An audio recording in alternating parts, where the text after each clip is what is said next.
Welcome back, everybody. Matt the Man here. Hope you're doing well. So this weekend, we finally got Happy Gilmore 2 on Netflix. And, you know that saying in life? You know, when you're like, yeah, you know what movie really I wish they did a sequel to? And one of those movies was Happy Gilmore. When you look at when I grew up in the 90s, even though I was born in 89, technically I grew up in the 90s. And, we had Jim Carrey, The Mask, Dumb and Dumber, Ace Ventura, Me, Myself, and Irene. And, you have the Jim Carrey movies that I grew up with. But for me, and Robin Williams in the 90s was more of the family-friendly actor. Flubber, Jumanji, Aladdin, even Miss Doubtfire. Even that's a little bit more adult, but it's still a funny movie. So you had those.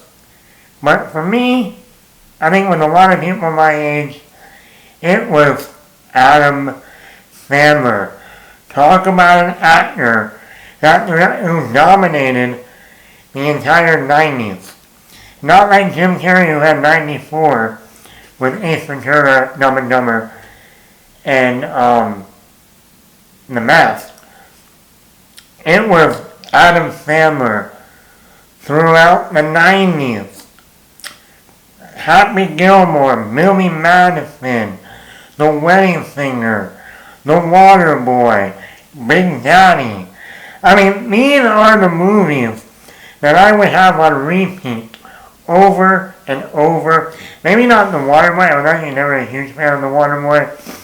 That is a movie they would never be able to make today. H2O, H2O, Gatorade, H2O. My mama said, well, your mama's wrong again.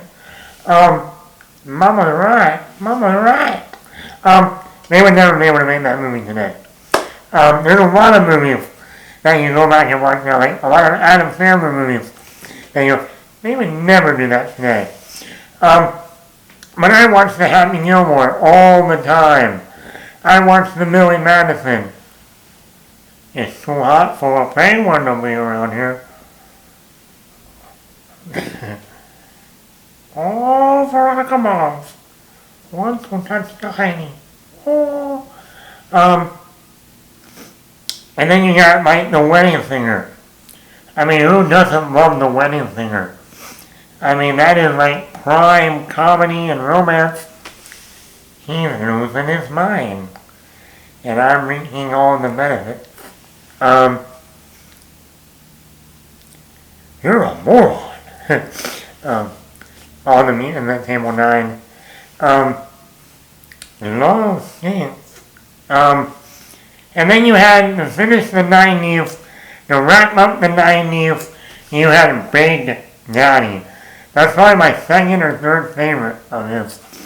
And that movie, you appreciate that movie more when you're an adult than you were, even when I enjoyed watching it in the late 90s and throughout the 2000s. I mean, that is another movie that you just go, I'm supposed to see his father. Oh, your son is the sinking kid in class. Oh, my son is the sinking kid in class. Oh, we have some new smelly ones, but your son is by far the smelliest. A little yoo-hoo and a little rum, like Rumpelstiltskin. Rumpelstiltskin's a good man. And then, like I say, you go back to the Happy Gilmore. There is so much in that movie that is so hilarious. That would not be able to work today. Yeah, and then they cut me off the Pro Tour. Why? Because you're black? Hell no. Because the damn alligator ripped my hand off. See?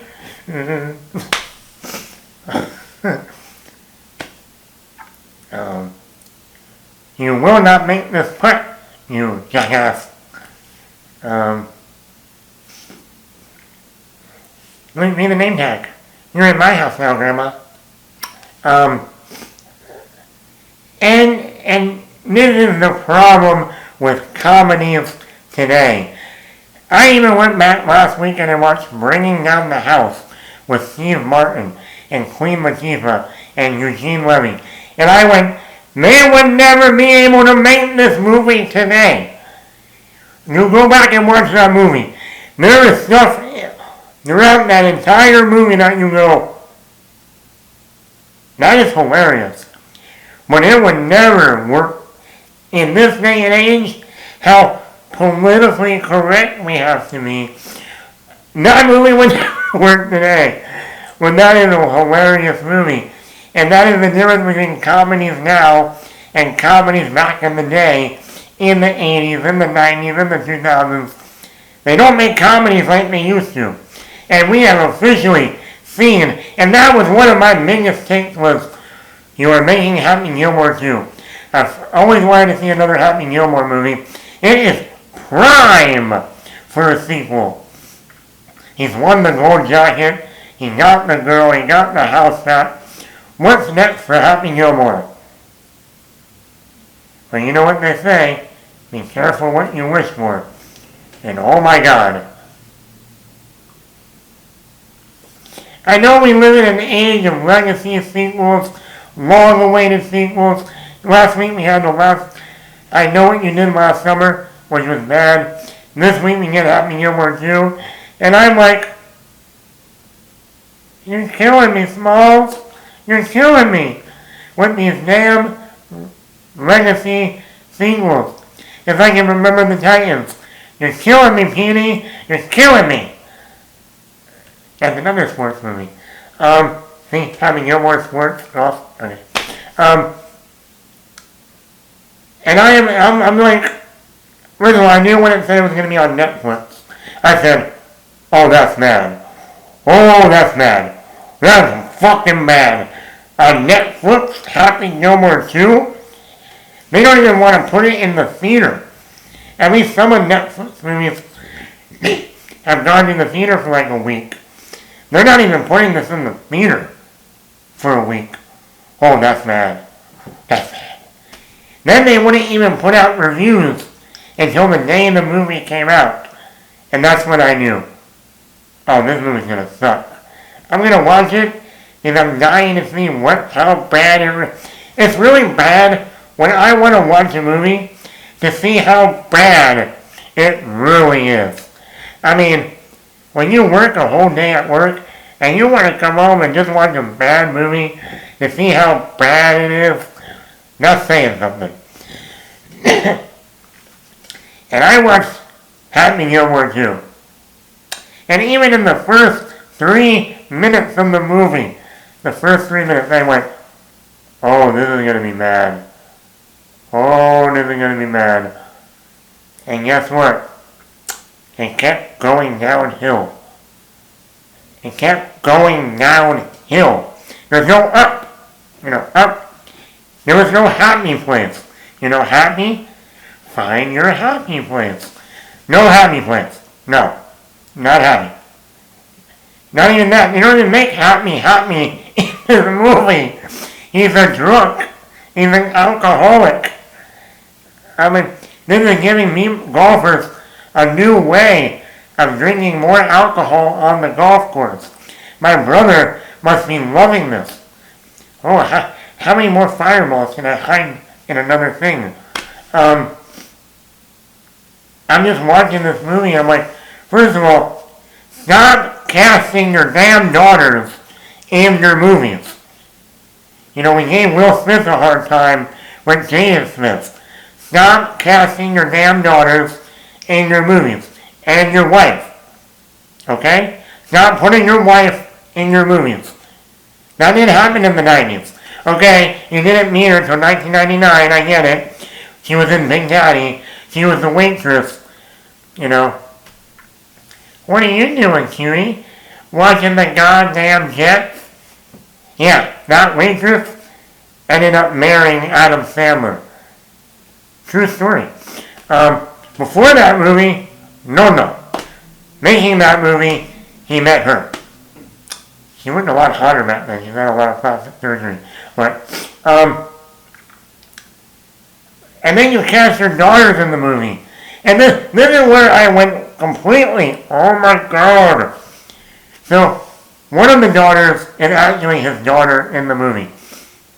I don't know why. But his daughter has a dance instructor. A dance instructor. The dance instructor is Adam Sandler's real wife. Okay? Now, you look at the dance instructor, and you look at Adam Sandler's daughter, who in the movie is supposed to be Happy Gilmore's daughter. The daughter looks like the dance instructor. Because in real life, they are mother and daughter. And I'm just watching this going, did anybody say to Adam Sandler, dude, you can't have your wife in the movie. She definitely can't be training your daughter, who's supposed to be playing your daughter in the movie, because they look exactly alike.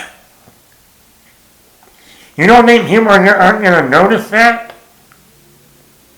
And then he has another daughter who's an AA in the movie, because Happy has to go to AA meetings because he became an alcoholic, and he got in trouble and arrested. And I'm just like, oh my god, we're watching a Happy Gilmore movie who goes to AA meetings. Wow. I've been waiting 30 years for this. And it gets better. Then we have Shooter McGavin in a mental institution reading The Shining. I'm like, oh, this just can't get any better than this.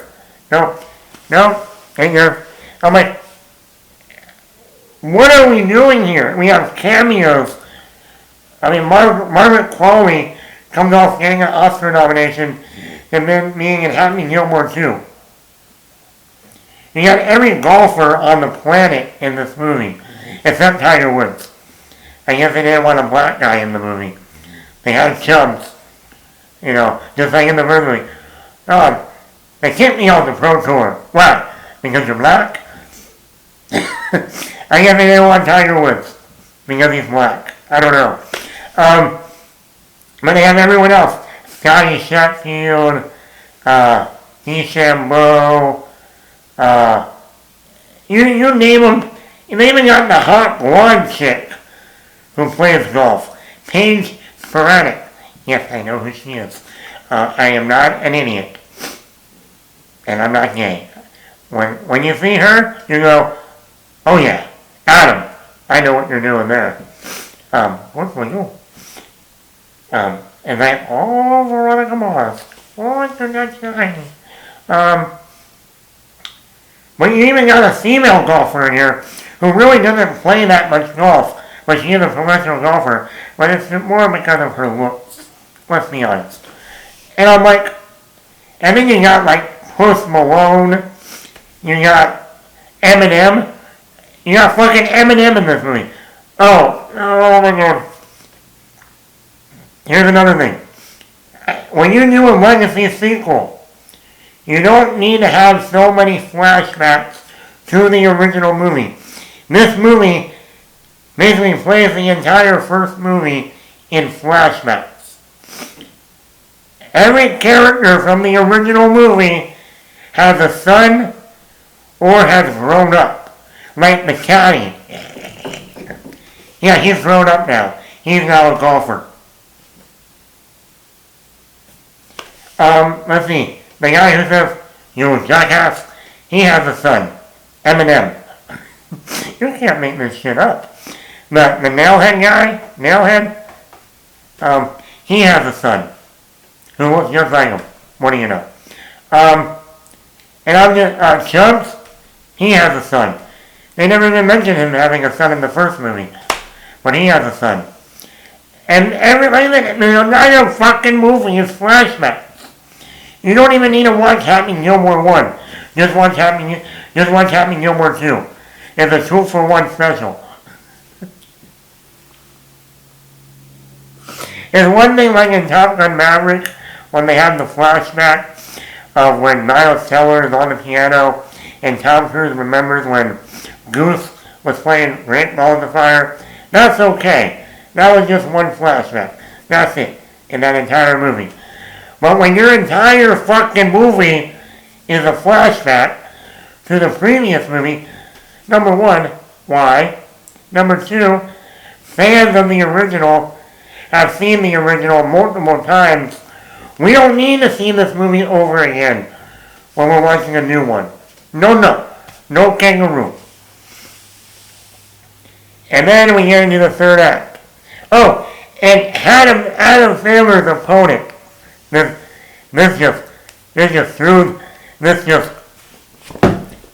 Adam Sandler's opponent is none other than Haley Joel Osment. I see dead people. Yes. Haley Joel Now, let me explain something.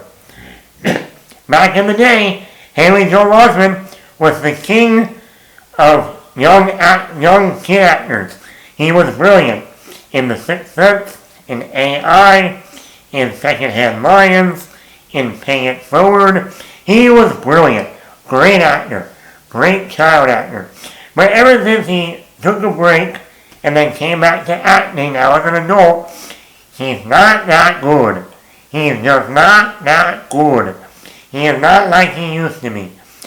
And you have Happy Gilmore, Adam Sandler, going up against I See Dead People. I mean, with all these professional golfers in this movie, you would have thought, A, you would have Happy Gilmore go up against a professional golfer. B, you have Shooter McGavin back in the movie. You would think, what does everybody want to see? A rematch. 30 years later. Shooter and Happy. Somebody's closer. Nope, we're going to have fucking Haley Joel Osment. Haley Joel fucking Osment as the opponent. And this movie's almost 2 hours long. We got Travis Kelce in here. Why? Because he's popular because of Taylor Swift. We get more of Ben Stiller. You're in my house now, Grandma. Then we get in the original. I've seen more of Ben Stiller in this movie than I've seen him in the last, 10 years. Right? Are there some redeeming qualities? 2. Number 1, they do have some good callbacks. In one scene when Happy is playing golf at the driving range, next to him is, John Lovett? John Lovett from The Wedding Singer. He's losing his mind. And I'm reaping all of the benefits.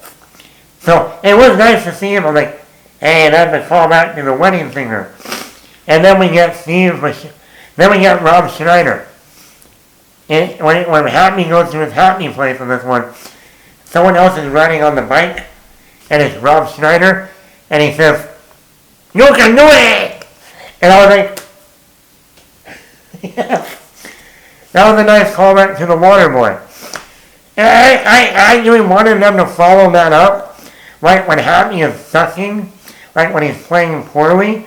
I really wanted to see Rob Schneider show up in the crowd and be like, "Oh no, we suck again." That would have been hilarious. That would have been the highlight of the movie.